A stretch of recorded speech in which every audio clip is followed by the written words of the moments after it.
Rachel Reeves, we're here at the International Investment Summit. We heard the PM there say he wants to rip out the bureaucracy that blocks investment, will march to institutions that make economic and competition regulators take growth seriously. But don't those bodies protect consumers? Are you willing to put that at risk?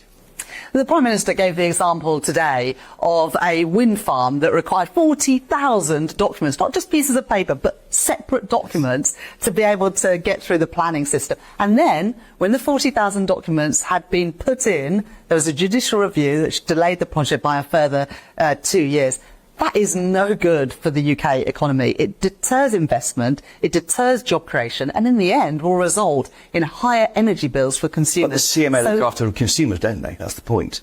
Well, I don't think that looked after consumers, and it didn't look after working people. So, of course, where regulations are necessary to protect people, and the Prime Minister gave the example, for example, of Grenfell Tower, where a lack of regulation failed people and a lack of adherence to regulation failed people. So you've got to look at the individual regulations. But where regulations just delay projects and increase the costs of those projects, we need to get a grip of that, because there's a global race going on for investments, whether it is in energy or in life sciences or in AI and tech.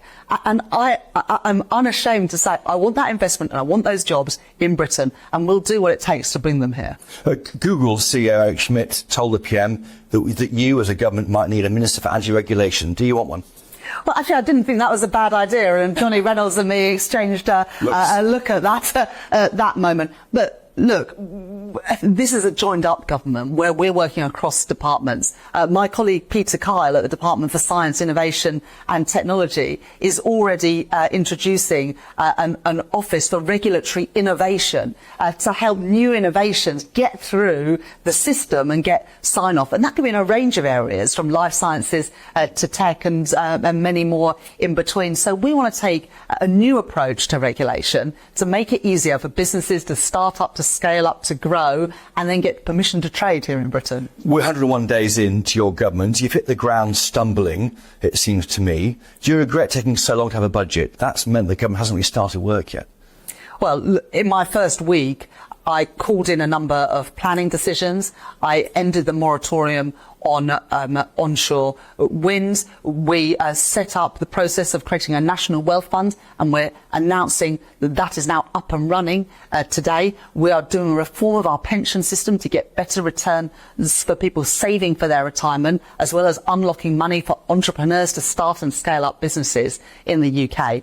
But it's important that we get our budget right. And that means taking time to go through the proper processes, for example, with the Independent Office of Budget Responsibility, to make sure all of our plans are fully funded and fully costed.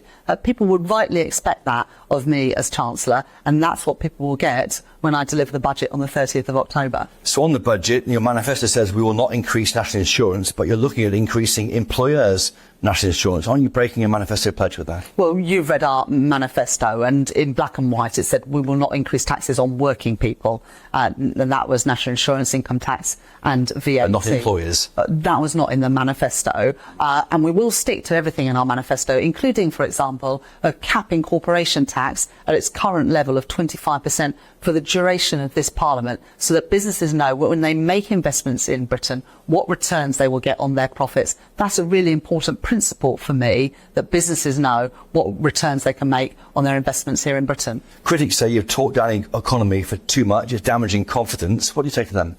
Well, we've secured £60 billion of investment into the UK economy today. That's more than twice as much as what the previous government achieved at their last investment summit. I'm really proud of that. It's an endorsement of what this government are doing to bring stability back to the economy, to the reform that we need to see in our economy, as well as those joint investments between public and private sector to unlock the £60 billion that we're able to announce today. It's getting colder.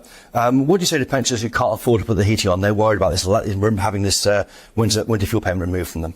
I understand why people have concerns, but what I would say is that every pensioner is better off this winter than they were last because of the pension triple lock, which saw pensions go up, the new state pension go up by £900 compared with a year ago. And at the budget, I'll be able to announce the increase in the state pension from next April, and that's likely to be around £450, so worth more again than the winter fuel payment. But of course, we are protecting the winter fuel payment for pensioners on pension credit, and because of our campaigns, we are seeing the number of people apply for pension credit go up and up. How many signed up? How many signed up? Well, we've seen the number of applications go up 3- or 4-fold in the last few weeks because of the campaigns that we've been running, which means some of the poorest pensioners will not only keep their winter fuel payment, but will get hundreds, if not thousands of pounds extra of pension credit. And I'm really pleased that we're able to protect the poorest pensioners, even when we are having to make difficult decisions to clear the black hole left by the previous government. Keir Starmer's paid back thousands of pounds worth of freebies. Have you paid any money back? You received £7,500 worth of clothes, Adele tickets and so on. Well, since I became Chancellor of the Exchequer, I haven't accepted any donations or received any hospitality. I think in opposition to get that support to be able to do my job, I appreciated that support. I never plan to continue, for example, people helping me with my wardrobe in government, but that was something I did value when I was Shadow Chancellor. Of course. And just finally, academics, a different issue altogether, academics say that the UK slavery reparations bill could be up to £19 trillion. Will we ever pay money back on reparations for slavery, and should we?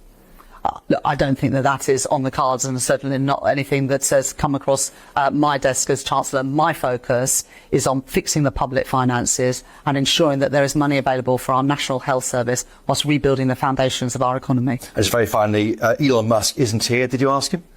No, Elon Musk isn't here, but what we do have is investors here announcing £60 billion or more of investments in the UK economy today, securing 40,000 jobs right across our great country.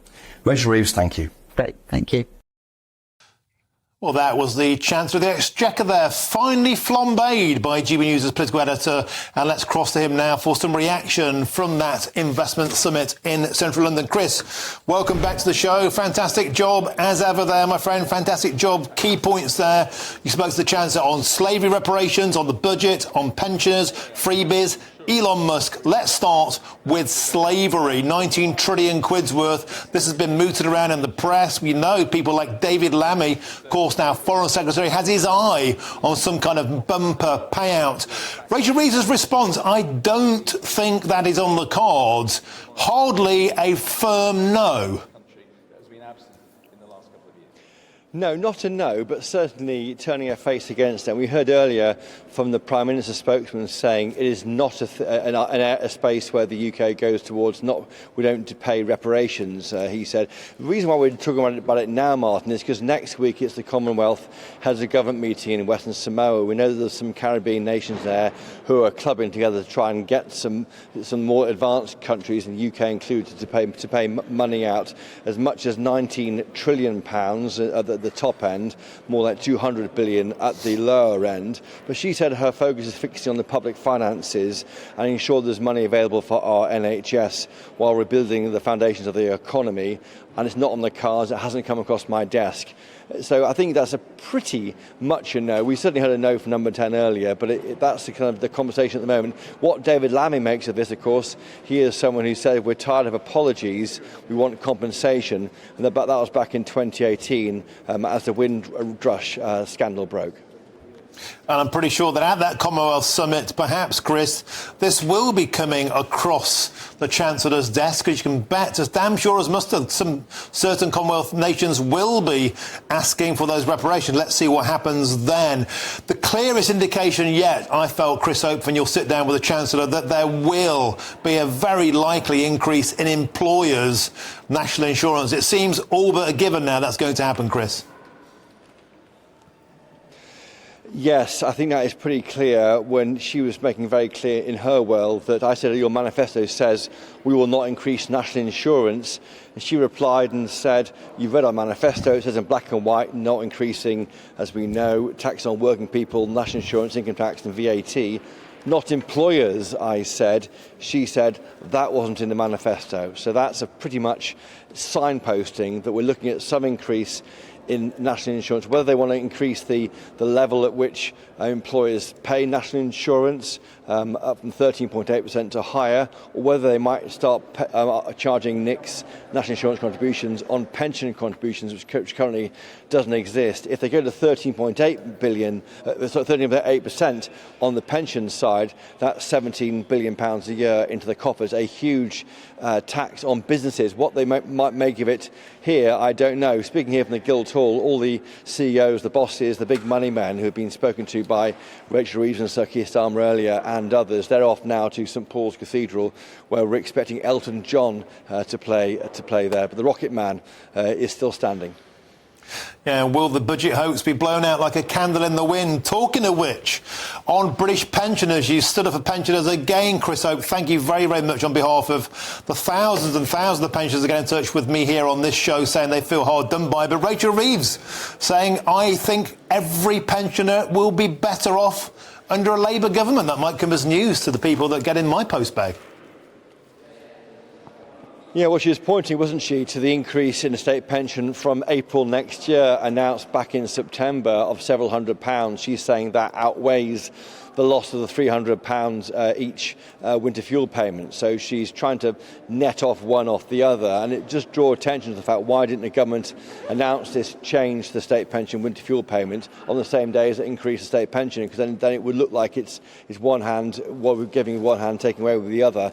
Instead, they announced the winter fuel payment, highly controversial, not in the manifesto. They announced that on the same day as increasing pay for millions of public sector workers. It looked like they were choosing favourites, and pensioners weren't involved in that conversation. And finally, you asked about Elon Musk. Of course, the world's richest man would have been quite an asset to have had at this conference, but of course he had a bit of a Twitter spat with Sir Keir Starmer over allegation of two-tier policing, and also Elon Musk very outspoken about the fact that the Prime Minister, Sir Keir Starmer, was locking people up for Facebook posts, and he's not there. Conspicuous by his absence today, Elon Musk. That's right, Martin. He wasn't invited, but plenty more were. Earlier I spoke to Douglas Alexander, who's the Trade Minister, and he'd set out why he thinks this has been quite a success, and he gave us a figure on how much money this has pulled in for the UK, £63 billion. Here's what he had to say. We're looking at about £63 billion worth of deals, meaning about 38,000 jobs are going to be supported by the announcements that are being made today. So it's been an important, significant, and I think very constructive day for the UK economy. I was there last year at Hampton Court when the Tory government did a similar event in December. It's more than that, though, isn't it? It's about double the number that was managed last year, and I think that speaks to the reality that Keir Starmer, the Prime Minister, spoke about this morning. Arguably, the United Kingdom is now the most politically stable of the G7 economies, and I think the investor sentiment here in the Guildhall reflects that reality, that there is confidence in the government, confidence in Britain's political stability, and a willingness, therefore, to invest for the long term. So it's a dividend on the back of your landslide victory in July. That's what's happening here, and companies like stability. Well, undoubtedly, the fact that we have not just a majority in England, but I would say as a proud Scot, a majority in Scotland and also a majority in Wales, is critical. Political stability doesn't guarantee economic stability, but it certainly helps. And talking to investors, what they want is predictability, economic stability, and a long-term horizon. If you've got a large majority, you can plan in terms of years rather than weeks and months. And that's what we're hearing investors want. And there you have it, Douglas Alexander saying that maybe the biggest dividend from the landslide victory for Labour back in July is certainty for the companies here. This government's going nowhere for 4 or 5 years, despite all the rows about freebies. It's staying put. It can guarantee, maybe, I would reckon, even capping corporation tax at 25% for 5 years. That kind of thing may come up in the budget, and companies here will be delighted.